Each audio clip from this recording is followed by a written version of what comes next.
Hello, my dear students. This is our part 3 of our chapter number 3 is Plant Kingdom of 11th Biology. Okay, so in previous lecture we have completed our algae portion.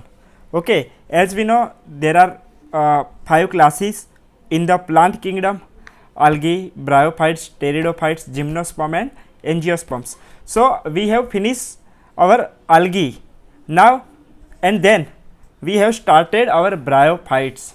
Okay, we have seen the introduction of bryophytes. Okay, and we will continue today the bryophytes. So bryophytes in general are of little economic importance. Economic importance meaning we will earn money from that. Okay, economic meaning the money related, financial related. So हम bryophytes का use करके कैसे पैसे कमा सकते हैं, that is now some mosses provide the food for the herbaceous mammals. Okay, जो भी herbaceous mammals meaning जो शाकाहारी, herbaceous meaning शाकाहारी. So the herbaceous mammals will eat food from these bryophytes, and birds also and other animals also. So bryophytes in general are the little economic importance, but some mosses is the subclass of this bryophyte. So mosses will provide the food for this type of animals. Now species of sphagnum, keep in mind species of sphagnum or moss provide the peat. This is important question. Okay, peat. So peat meaning that have long been used as a fuel. Fuel meaning as we know, for example, petrol, diesel, so fuel. So the sphagnum or moss and that provide the peat, and peat is used as the fuel and as the packing material for the transshipment of the living material because of their capacity to hold water. So this is the importance of this peat. Okay, peat जो है वो मोस पीट provide करती है. वो मोस का वो पीट है जो उसका पीट का इस्तेमाल हम फ्यूल के तरीके भी कर सकते हैं. And packing material for the transshipment of the living material, because living material जो होता है उसके प्रोटेक्शन के लिए हम उसको यूज़ करते हैं because their capacity to hold water. So this is peat. Okay, this is the role of peat to hold water, and peat have capacity to hold water. That's why we are using as the transshipment of living material. Now mosses along with the lichens, lichen as we know what is lichen. So combination of fungi and algae is called as lichen. So mosses meaning bryophytes along with these lichens are the first organism to colonize rocks and hence are the great ecological importance also here. Ecological importance meaning economy, as we know what is economy, economy not, but here ecology. Okay, sorry. So ecosystem, the ecology is the study of ecosystem. Ecosystem, what do you mean by ecosystem? ecosystem में living and non living जो होते हैं world के अंदर, ecosystem किसको बोलते हैं कि उन दोनों का जो इंटरेक्शन होता है उसको बोलते हैं इकोसिस्टम. सो इकोलॉजिकल इम्पोर्टेंस के लिए भी ये यूज़फुल है. ये जो कनेक्शन है लाइकेन एंड मोसिस के बीच में जो कनेक्शन है, and are the first organism to the colonize rock. Rock meaning जो बड़े बड़े पत्थर होते हैं पहाड़ जैसे, ठीक है, उस पर ये कॉलोनाइज होते हैं and that's why the great ecological importance. So they decompose the rocks. वो इम्पोर्टेंट तो है लेकिन why? So they will decompose the rocks making the substrate suitable for the growth of higher plants. So वो rock को तोड़ देंगे, मरोड़ देंगे.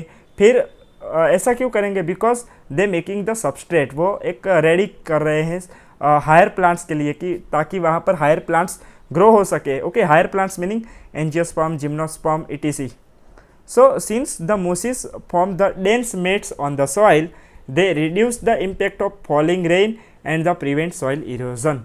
ओके, सॉइल इरोजन मीनिंग जब हम बोलते हैं कि ज़्यादा अगर रेन हो रही है, ज़्यादा बारिश हो रही है, तो वहाँ पर जो मिट्टी होगी, ठीक है, सॉइल होगी, वो सॉइल धीरे धीरे बहती जाएगी पानी के साथ. But mosses are the densing material. Okay, and they form the dense mat on the soil. Mosses होंगी जिस जमीन पे, जिस सॉइल पे मोसिस होंगी वहाँ पर ये जो सॉइल इरोशन है वो बहुत कम होगा. Dates why they prevent this problem. Okay, so the bryophytes are divided into the liverwort and the mosses. As we know, bryophyte के जो दो यहाँ पर सब क्लासेस है, okay, liverworts and mosses. So we are going to start our first subclass of bryophytes is liverworts. Now the liverworts grow usually in the moist shady habitats such as banks of stream, जहाँ पर ज़्यादातर moist होगा, moist meaning their habitat, okay. Liverworts हमको कहाँ देखने को मिलेंगी, तो मॉइस्ट मीनिंग थोड़ा बेज वाला जो एटमॉस्फेयर है वो. सेडी हैबिटेट्स, जहाँ पर ज़्यादा सेड रहता है, such as banks of streams and marshy ground also is the example. Then damp soil, bark of trees also, and deep in the woods. So these all are the habitats of liverworts. Now the plant body of a liverwort is the thalloid. For example, Mertensia. This is example of Mertensia. So the plant body is thalloid. Thalloid मैंने पहले भी बताया था what is thalloid. So thalloid is a, you can say, spread form, okay, not like higher plants जो खड़े रहते हैं plants बड़े बड़े, okay, that is not here in the case of bryophytes. So bryophytes are the thalloid in structure. The thallus is dorsiventral and closely appressed to the substrate.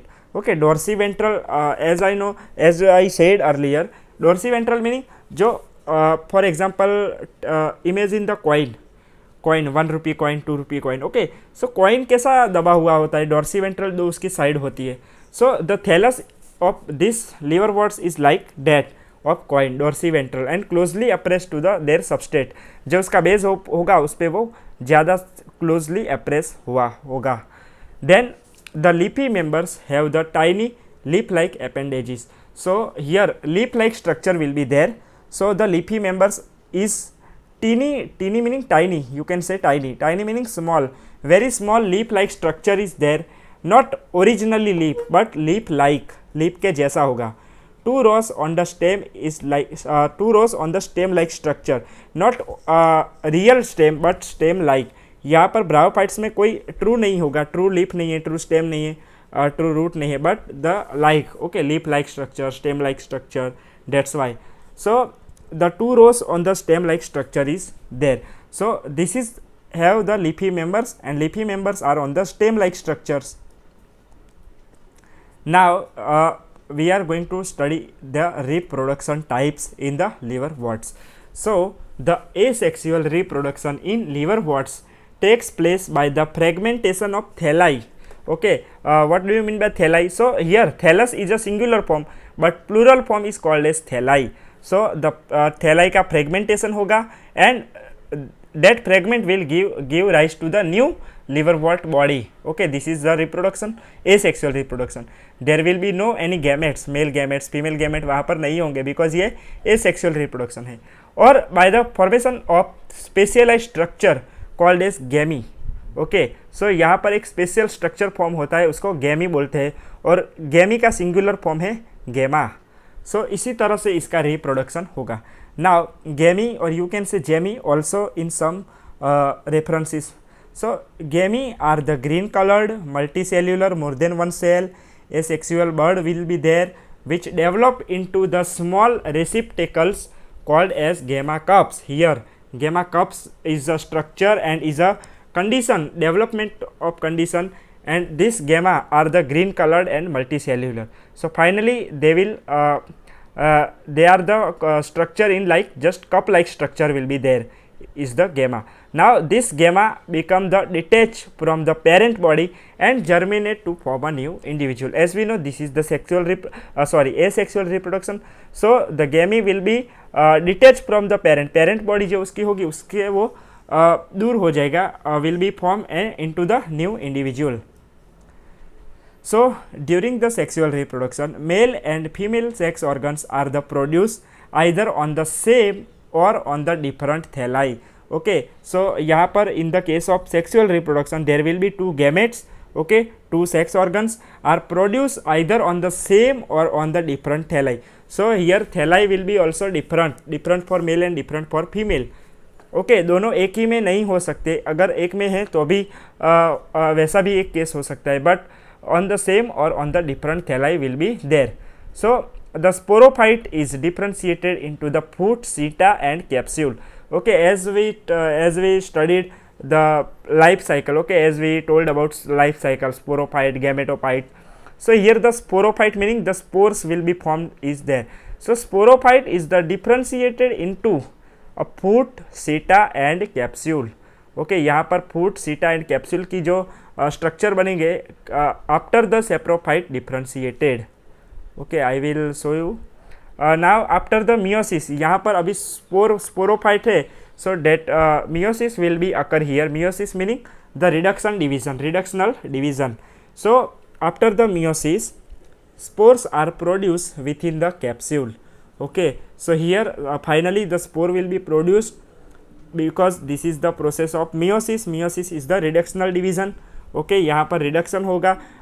For example 2n of number chromosome है 2n.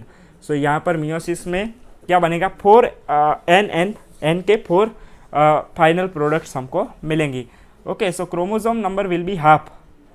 Now the spore are produced within the capsule. Here this is fruit, seta and capsule. So जो spore होंगे वो capsule के अंदर बनेंगे यहाँ पर. This spores germinate to form the free living gametophyte. Okay, here finally the spore. Now this is the another phase of life cycle is gametophytes. So ये जो spore बनेंगे, जो यहाँ पर sporophyte में जो spore बन रहे हैं, वो spore will be germinate to form the free living gametophytes. Why free living gametophyte? Because there is no dependent gametophyte is not depend on another कोई एनी स्ट्रक्चर. ओके, यहाँ पर कोई जो गैमेटोफाइट है वो किसी पे डिपेंड नहीं करेगा, वो फ्री लिविंग है. Now mosses. Okay, so this is the another class, another subclass of the bryophytes, mosses. Okay guys, so you can Google also, you can search on internet also mosses, liverworts, वो कैसे दिखते हैं. Okay, etc. So the predominant stage of the life cycle of moss is the gametophyte. This is important thing. Okay, gametophyte जो होगा वो इसका predominant stage होगा. मतलब यहाँ पर जो stage as we know, as I said earlier, जो stage होते हैं अलग अलग different stages will be there for the lifespan of the any plant. So here the predominant stage will be the gametophyte. So यहाँ पर gametes बनेंगे. The first stage is the protonema. यहाँ पर जो गैमेटोफाइट है उसके two stages will be there. So first stage is the protonema stage. Keep in mind protonema stage. So which develop directly from a spore. जो spore as we know sporophyte से gametophyte बनता है. Okay, सो sporophyte जो पहले था, इससे पहले sporophyte होगा ऑब्वियसली. सो स्पोरोफाइट में जो स्पोर बने थे वो स्पोर से डायरेक्टली जो डेवलप होगा वो क्या होगा, protonema stage. Now it is the creeping, green, branch and frequently filamentous stage. ये जो स्टेज है वो कैसा होगा, क्रीपिंग होगा, ग्रीन कलर के सभी सेल होंगे इसके. एंड क्रीपिंग मतलब यू कैन से like just spread on land. Okay, spread form में होगा, लैंड पे पूरा मतलब स्प्रेड हो जाएगा. क्रीपिंग एंड ब्रांच होगी उसकी. And frequently filamentous stage will be there. वो filament like structure will be there. So the second stage, now we are going to study our second stage of this gametophyte. So second stage is the leafy stage. यहाँ पर leaves produce होंगे, मतलब leaf like structure produce होंगे यहाँ पर, which develop from the secondary protonema as a lateral bud. यहाँ पर जो प्रोटोनीमा था वो सेकेंडरी प्रोटोनीमा से ये अब क्या बनेगा, लीफी स्टेज बनेगा as the lateral bird. Bird will be there. Okay, as we know bird is like of tumour. Okay, in the plants. So they consist of the upright, slender axis bearing spirally arranged leaf will be there. Okay, leaves will be there. So the upright and slender axis meaning वो जैसे higher plants जैसे खड़े होते हैं वैसे ही ये जो इसका स्टेज है वो यहाँ पर ऐसा अपराइट होगा. They are attached to the soil through the multicellular and branch rhizoids. So rhizoids meaning the root like structure will be there. उसके हिसाब से ही वो सॉइल के साथ अटैच होंगे. वो खड़े रहते हैं लेकिन सॉइल से अटैच भी तो होना पड़ता है. So the rhizoids will be there and rhizoids are the responsible for this attachment. Okay, ये जो इसकी बॉडी है, ओके, जो इसकी बॉडी, मोसिस की जो बॉडी है वो राइजोइड से अटैच होगी सॉइल के अंदर. Now this stage bears the sex organ. ये जो स्टेज है इसका गैमेटोफाइट है. So as we know gametophyte है तो यहाँ पर दो गैमेट होंगे, male and female. So the vegetative reproduction, now another type of reproduction is vegetative. So vegetative reproduction in mosses is by the fragmentation, यहाँ पर fragmentation होगा and then budding होगा, budding भी होगा and fragmentation भी होगा. इस दो टाइप्स से यहाँ पर vegetative reproduction होगा. इन द सेकेंडरी प्रोटोनिमा, जो उसका सेकेंडरी प्रोटोनिमा है उसमें ये दोनों देखने को मिलेंगे. ये vegetative reproduction. Now sexual reproduction. So what will happen? So the sex organs are antheridia and archegonia. Okay, as we know, male is the antheridia and female is the archegonia here. So they are produce at the apex of the leafy shoots. जो वहाँ पर हमने leafy shoots देखेंगे वहाँ पर ये produce होंगे. After the fertilization, now when the fertilization will occur, so the male and female gamete meaning antheridia and archegonium will combine, okay, will fertilize, and the process is called as fertilization. So the zygote will be developed. As we know, fertilization के बाद क्या होगा, zygote ही बनेगा. So zygote develops into the sporophyte. यहाँ पर जो zygote बनेगा वो sporophyte में develop होगा. Consisting, अभी ये sporophyte के पास क्या होगा, फूट, सीटा एंड कैप्सूल. हमने पहले भी देखा लिवर वॉट में. सो यहाँ पर फूट, सीटा एंड कैप्सूल होगा. You can see the diagram, you can see the picture in our textbook. Now the sporophyte in the mosses is the more elaborate than that in the liverwort. So here the sporophyte of mosses is more elaborate. वो इससे ज़्यादा liver what में जैसे sporophyte था वैसा इसमें नहीं होगा, लेकिन मोर एलाबोरेट होगा. यहाँ पर काफ़ी हमको देखने को अच्छा देखने को मिलेगा. Elaborated structure will be there. So the capsule contains the spores. Okay, as we know, capsule के पास क्या होगे, स्पोर होगे. पहले भी हमने देखा था ये कब, लिवर वॉट में. Now the spores are formed after the meiosis. Same procedure, here meiosis होगा, स्पोर बनेंगे. The mosses have an elaborate mechanism of the spore dispersal. Okay, here one another elaborate mechanism is also there for the spore dispersal. Now common example of mosses are the Funaria, Polytrichum and the Sphagnum. So these are the mosses. Okay, okay, this is the picture. So here you can see Archegoniophore and Anthridiophore. Okay, ये जो plant body है यहाँ से, here you can see gamma cup, मैंने दिखाया था gamma cup and rhizoids जो root like structure है. Okay, you can see here bryophytes. ये जो डायग्राम है ए, ये फीमेल थैलस है, that's why the archegonium is here and the male thallus है यहाँ पर, that's why the antheridiophore is here. Now mosses, so here the C diagram is about mosses. ये mosses का आप capsule, seta and you can see here rhizoids. Okay, attachment, and this is the main axis. So you can see here foot, this is the foot, seta and capsule. जो spore होंगे वो capsule में होंगे, यहाँ पर होंगे. Okay, ये you can see here upright structure दिख रहा है आपको, ये स्पोरोफाइट स्टेज है. यहाँ पर इतना स्पोरोफाइट है एंड इतना गैमेटोफाइट स्टेज है, you can see. So this is the Funaria and Sphagnum. You can see here in the Sphagnum, this is gametophyte. Okay, यहाँ पर देखो branches will be there, archegonium branch and antheridial branch, meaning both the sex organ are present here in the gametophyte, you can see here. Now we are going to study pteridophytes. Okay, so pteridophytes क्या है? This is another and third class of the plant kingdom. Plant kingdom में ये another class है pteridophytes. Okay, दो class हमने complete कर दिए हैं. We have finished algae and bryophytes. Now pteridophytes. So the pteridophytes include the hostels and ferns. Okay, these are the example of pteridophytes, hostels and ferns. Now pteridophytes are used for the medicinal purpose and as a soil binders also, soil binders we can say. So they are also frequently grown as the ornamentals. Okay, as we know, pteridophytes जो होंगे वो frequently grow क्यों होते हैं, because of ornamental. Ornamental meaning हम decorate करते हैं. हमें जब किसी को प्लांटेशन का या फिर गार्डनिंग का शौक होता है, वो लोग टेरिडोफाइट्स में ज़्यादा इंटरेस्ट रखते हैं. वो ऑर्नामेंटल्स होते हैं बिकॉज डेकोरेशन, वो डेकोरेशन में भी अच्छे दिखते हैं, that's why. So many important uses for pteridophytes and one important is medicinal. उसमें से हम दवाई भी बना सकते हैं, मेडिकल यूज़ भी उसका कर सकते हैं. Now evolutionarily they are the first terrestrial plants to possess the vascular tissue, xylem and phloem. Guys, as we know, we have studied in earlier classes, class 9 और class 10 science. So xylem and phloem are the tissue. xylem and phloem क्या है? Tissue है. Xylem है जो water का transportation करती है, and phloem है जो फूड का ट्रांसपोर्टेशन करती है प्लांट्स के अंदर. प्लांट्स के जो रूट है, रूट में से ऊपर तक पानी कौन पहुंचाएगा? This is xylem. एंड जो फूड एंड मिनरल्स है वो फ्लोएम पहुंचाता है.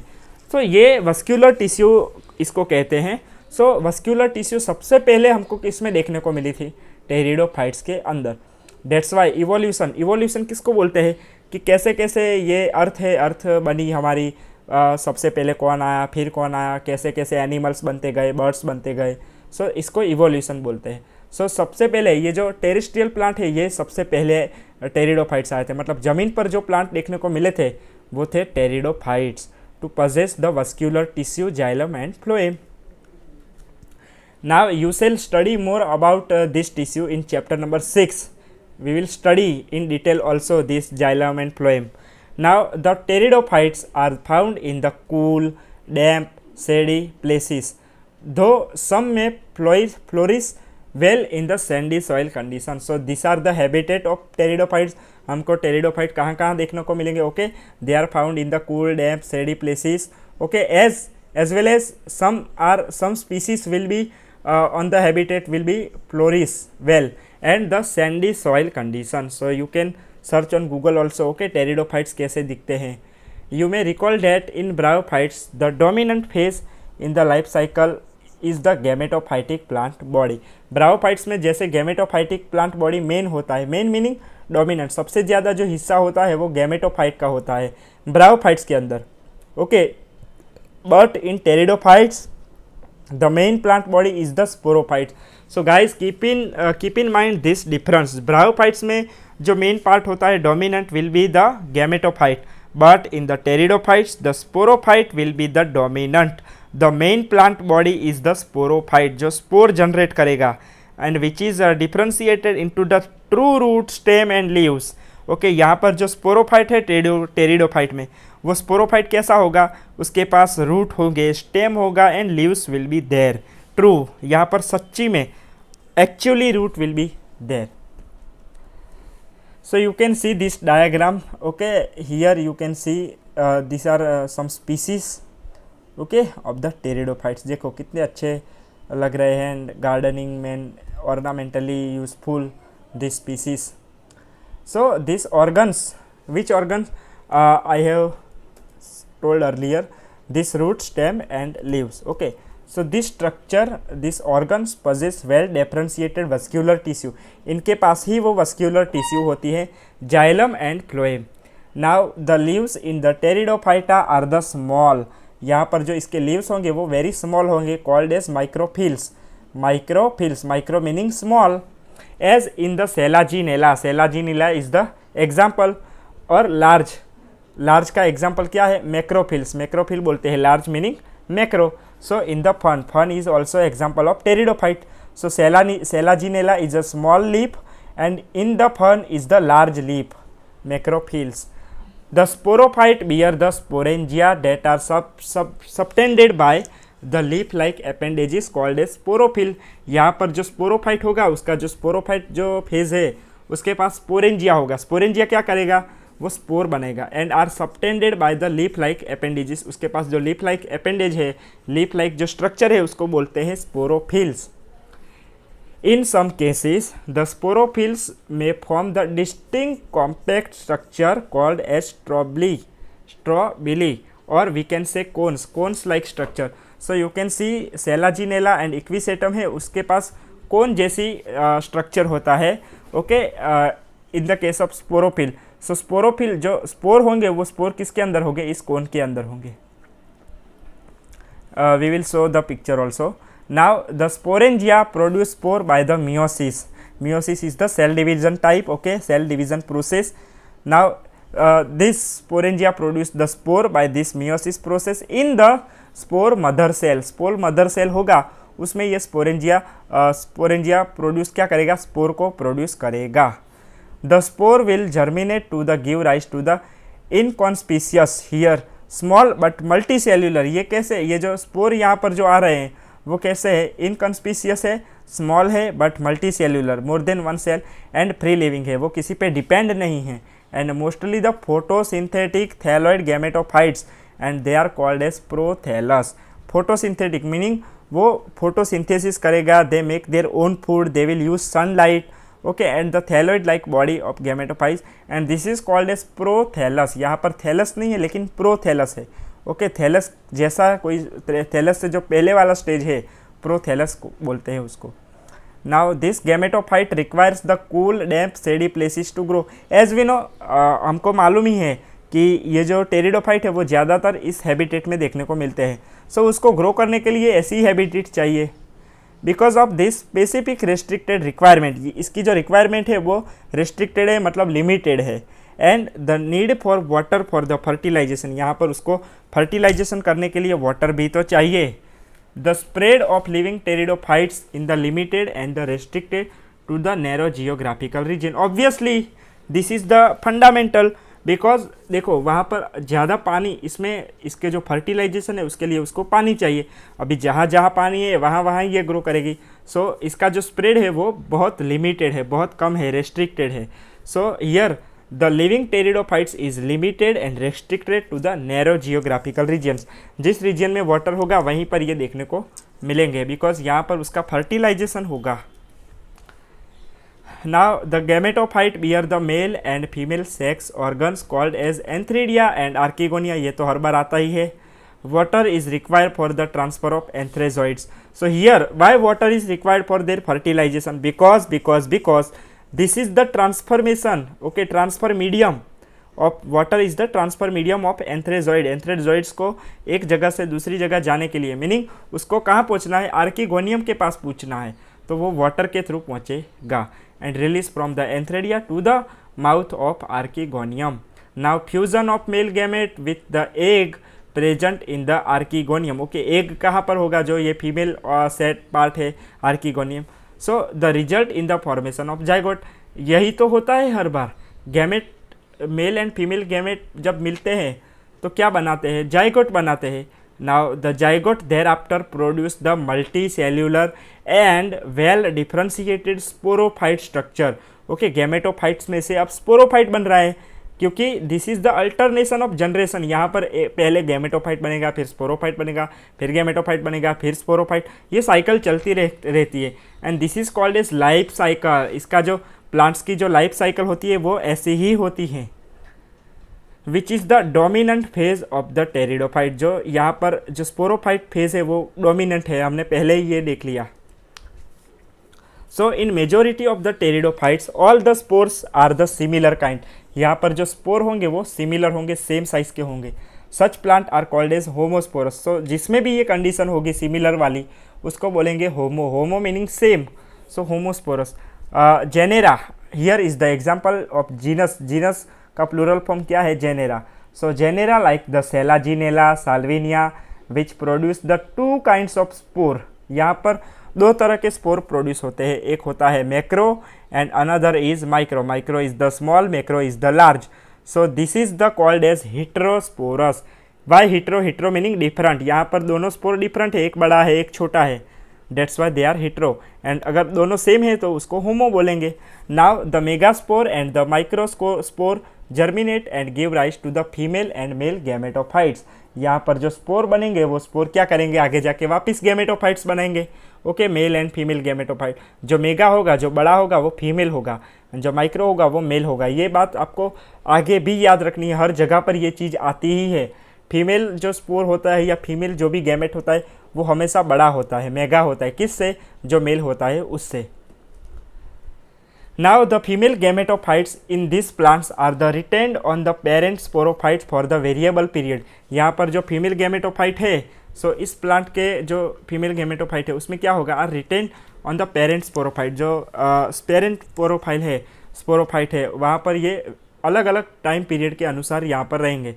सो there will be variety in time periods. Now the development of the zygotes into the young embryos take place within the female gametophytes.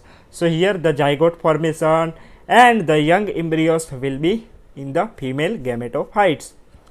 This event is precursor to the seed habit considered as the important step in the evolution. यहाँ पर जो evolution जो हो रहा था pteridophyte से आगे higher plants भी तो आए हैं evolution में.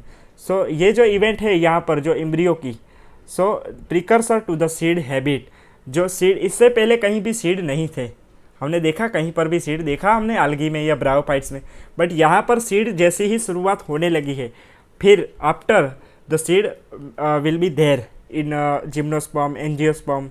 Okay, so this is important step in evolution. Now the pteridophytes are the further classified into 4 classes. Okay, so guys, pteridophytes की further 4 classes will be there. We can say Psilopsida. Psilopsida is also called as Psilotum. Okay, now Lycopsida. Okay, Selaginella and Lycopodium are the example of Lycopsida. ये सब इसकी classes है. Okay, then Sphenopsida. Okay, Sphenopsida का example क्या है? Equisetum, you can google it out. And then Pteropsida. Okay, final जो इसका last class है वो कौन सा है? टेरोप्सिडा. ओके, टेरोप्सिडा के एग्जाम्पल क्या है? Dryopteris, Pteris and Adiantum. Okay, this are all about pteridophytes. So next we are going to study gymnosperm. We will study our another class of plant kingdom. Our 4th class of plant kingdom is the gymnosperm. Okay guys, so thank you and Jai Swaminarayan.